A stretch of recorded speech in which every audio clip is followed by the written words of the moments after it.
लिबिया के साहिल पर 65 मुसाफिरों से भरी एक कश्ती उलट गई है, जिसमें पाकिस्तानी दफ्तर खारजा के मुताबिक बहुत से पाकिस्तानी भी सवार थे। ये हादसा लिबिया के शुमाल मगरबी शहर जाविया की मारसा डिला नामी बंदरगाह के करीब पेश आया। अब तक ये बात वाज़ेह नहीं हो सकी कि ये कश्ती गैर कानूनी रास्तों से यूरोप या दूसरी मंजिलों पर जाने वाली थी या नहीं। अलबत्ता माजी में कई ऐसे वाक़यात सामने आए हैं जहां लिबिया के रास्ते ह्यूमन स्मगलिंग की कश्तियां रवाना हुईं और उलट गईं, और इस बार भी इसी खदशे का इजहार किया जा रहा है। पिछले कुछ अरसे में कई ऐसे वाक़यात सामने आए हैं जहां गैर कानूनी रास्तों से जाने वाले मुतअद्दिद पाकिस्तानी अपनी जानों से हाथ धो बैठे हैं। पिछले ही महीने मराकश में कश्ती हादसे में 44 पाकिस्तानी हलाक हुए थे। इसी तरह दिसंबर में यूनान कश्ती हादसे में 45 से जायद पाकिस्तानी सवार थे। 2023 में BBC से बात करते हुए एक पाकिस्तानी ह्यूमन स्मगलर ने हमें बताया कि पाकिस्तान में बेरोजगारी की वजह से कई लोग इनके पास आते हैं और ये दरख्वास्त करते हैं कि इन्हें ऐसे अफराद से मिलवाया जाए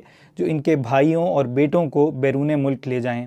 जनवरी 2025 में सिर्फ लाहौर एयरपोर्ट पर FIA ने 2500 अफराद को जहाज में सवार होने से इस खदशे की बुनियाद पर रोका कि वो गैर कानूनी रास्तों से यूरोप या दीगर मंजिलों पर जाने की कोशिश कर रहे थे। हाल ही में कई FIA के अफसरान को भी ह्यूमन स्मगलर्स की मदद करने और उन्हें सहूलत फराहम करने के इल्ज़ाम में नौकरी से फारग किया गया है।